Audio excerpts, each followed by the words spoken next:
રાજ્યમાં માવઠાની સંભાવના હવામાન વિભાગે આજે પણ કેટલાક જિલ્લાઓમાં વરસાદની આગાહી કરી છે। આજે કેટલાક જિલ્લાઓમાં થંડરસ્ટોર્મ સાથે વરસાદની સંભાવના છે। આજે સૌરાષ્ટ્ર અને દક્ષિણ ગુજરાતમાં વરસાદની આગાહી છે।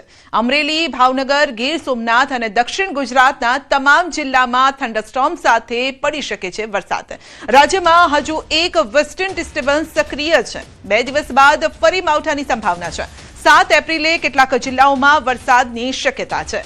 7 એપ્રિલે દ્વારકા, જામનગર, કચ્છ, બનાસકાંઠા, સાબરકાંઠા, અરવલ્લી, મહીસાગર, છોટાઉદેपुर, तापी, नर्मदा, डांग में वरसादनी आगाही है। आने वाले 7 दिनों के लिए हम गुजरात स्टेट के फोरकास्ट की बात करेंगे तो हम आज डे 1 की बात करेंगे, जिसमें आज आइसोलेटेड प्लेसेस पे लाइट टू मॉडरेट रेन और साथ में थंडरस्टॉर्म की वार्निंग है। तो जो डिस्ट्रिक्ट हैं जहाँ पे लाइट टू मॉडरेट रेन और साथ में थंडरस्टॉर्म की वार्निंग है वो डिस्ट्रिक्ट हैं अमरेली, भावनगर, गिर सोमनाथ और गुजरात रीजन के साउथ गुजरात के सारे डिस्ट्रिक्ट कवर हैं। फिर उसके बाद डे 4 को आइसोलेटेड प्लेसेस पे लाइट टू मॉडरेट रेन साथ में थंडरस्टॉर्म की वार्निंग है। तो 4 दिवस बाद वातावरण सूकું થઈ જશે। 8 एप्रिल बाद ફરીથી ગરમીનો પ્રકોપ શરૂ થશે। 8 एप्रिल बाद महत्तम तापमान में વધારો થશે। 2 થી 3 ડિગ્રી तापमान વધવાનું अनुमान છે। आने वाले 4 दिनों के लिए मैक्सिमम टेम्परेचर नोला चेंज में रहेगा। उसके बाद मैक्सिमम टेम्परेचर में 2 से 3 डिग्री की बढ़ोतरी का पूर्वानुमान है। રાજકોટના જેતપુરમાં સોશિયલ મીડિયા પર હથિયારનું પ્રદર્શન કરવું એક શખ્સને ભારે પડ્યું છે। સુનિલ બારૈયા નામના યુવકે ઇન્સ્ટાગ્રામ પર પિસ્તોલ સાથેનો વિડીયો અપલોડ કર્યો। જેતપુર ઉદ્યોગનગર પોલીસે તેની સામે લાલ આંખ કરી છે અને ગત 1 એપ્રિલના રોજ વાયરલ થયેલા આ વિડીયોના આધારે પોલીસે તાત્કાલિક એક્શન લઈ જનતામાં ભય અને દહેશત ફેલાવવા તેમજ કાયદો વ્યવસ્થાને હાથમાં લેવા બદલ આરોપી વિરુદ્ધ ગુનો નોંધ્યો છે। પોલીસ હેડ કોન્સ્ટેબલ જશવંત સારીખડાએ સરકાર તરફે ફરિયાદ દાખલ કરી વધુ તપાસ હાથ ધરી છે।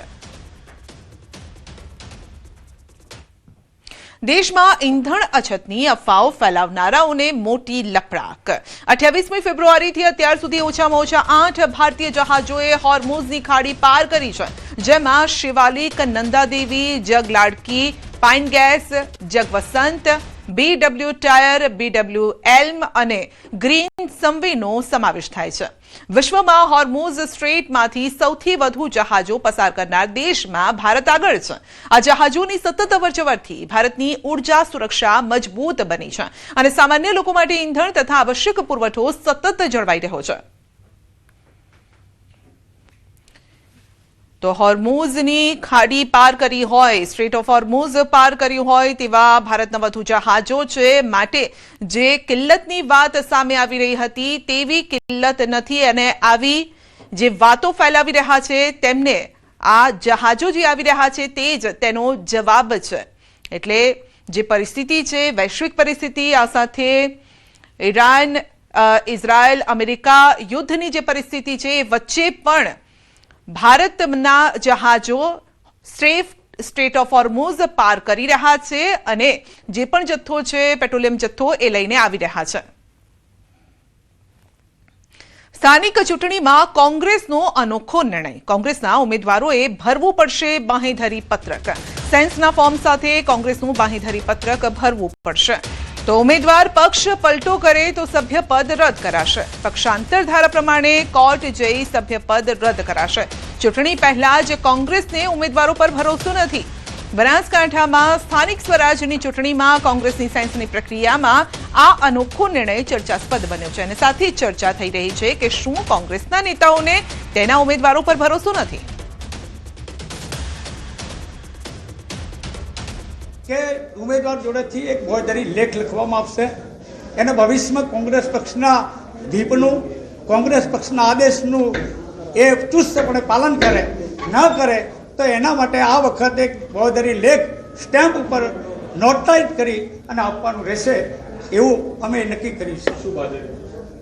એનું કારણ કે ભવિષ્યમાં કોઈ પક્ષ સાથે કોઈ પક્ષ પલટો ના કરે, એનું મુખ્ય કારણ આ છે। છતાં પણ પક્ષ પલટો કરશે તો શું? પક્ષ પલટો કરશે તો પક્ષાંતર ધારા નીચે માન્ય ગાંધીનગરની કોર્ટમાં જઈ એને પક્ષાંતર તરીકે સભ્યપદ એનું રદ કરાઈશ।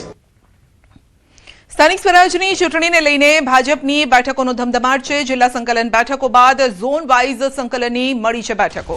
ગાંધીનગર મંત્રી નિવાસ સ્થાને અલગ અલગ મંત્રીઓના નિવાસ સ્થાને બેઠકોનો ધમધમાટ. ઝોન દીઠ ઉમેદવારોના લિસ્ટની થઈ રહી છે સ્ક્રુટની. ઝોન વાઇઝ ધારાસભ્યો, મંત્રીઓ અને પ્રભારીઓ પણ હાજર છે. જિલ્લા સંકલન બાદ ઝોન દીઠ બેઠકો અને ઉમેદવારોનું લિસ્ટ તૈયાર થશે. આગામી 1-2 દિવસમાં પ્રદેશ ચૂંટણી સમિતિની પણ મળશે બેઠક. ઉમેદવારોની આખરી પસંદગી પ્રદેશ ચૂંટણી સમિતિ દ્વારા નક્કી કરાશે. સ્થાનિક સ્વરાજની ચૂંટણીનો ધમધમાટ શરૂ છે. આપના ઉમેદવારોની બીજી યાદી જાહેર કરાઈ છે. તાલુકા પંચાયત માટેના ઉમેદવારોની યાદી જાહેર કરવામાં આવી છે.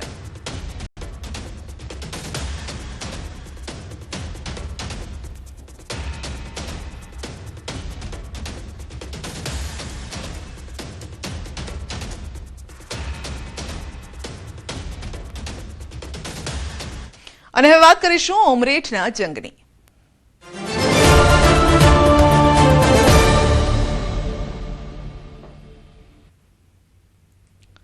ઉમરેઠ વિધાનસભાની પેટા ચૂંટણીનો જંગ. ભાજપના ઉમેદવાર હર્ષદ પરમારે નોંધાવી છે ઉમેદવારી. ઉમરેઠ મામલતદાર કચેરી ખાતે ભર્યું છે ફોર્મ. બપોરે 12 વાગ્યે 39 વાગે વિજય મુહૂર્તમાં ફોર્મ ભર્યું છે. ઉમેદવારી પત્ર ભર્યું છે અને મુખ્યમંત્રી ભૂપેન્દ્ર પટેલ ખાસ ઉપસ્થિત રહ્યા હતા. ઉમેદવારી નોંધાવતા પહેલા રેલી યોજી શક્તિ પ્રદર્શન કર્યું. રેલીમાં મોટી સંખ્યામાં કાર્યકર્તાઓ જોડાયા અને 23 એપ્રિલે ઉમરેઠ બેઠક માટે મતદાન છે અને 4 મેના રોજ મતગણતરી હાથ ધરાશે. ગોવિંદ પરમારનું નિધન થતાં બેઠક ખાલી પડી હતી અને ભાજપે તેના જ પુત્ર હર્ષદ પરમારને ઉતાર્યા છે મેદાનમાં. ભાજપે આ ચૂંટણીમાં હર્ષદ પરમારની ભવ્ય જીતનો વિશ્વાસ પણ વ્યક્ત કર્યો.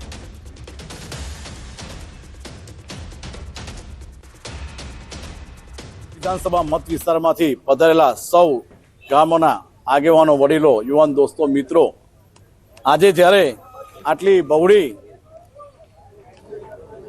સંખ્યામાં જ્યારે ઉમરેઠ વિધાનસભા મત વિસ્તારમાંથી પ્રજાજનોએ મને જ્યારે આશીર્વાદ આપ્યા છે, તો આપ સૌને વાત જણાવવા માંગુ છું કે આ આશીર્વાદ એક મત સ્વરૂપે છે અને અમારી જીત એ નિશ્ચિત આપ સૌને દેખાઈ જ રહી હશે. તો પ્રજાજનો પણ મત આપીને અને સૌથી ઐતિહાસિક લીડોથી વિજય બનાવીને ગોવિંદભાઈને શ્રદ્ધાંજલિ અર્પણ કરશે.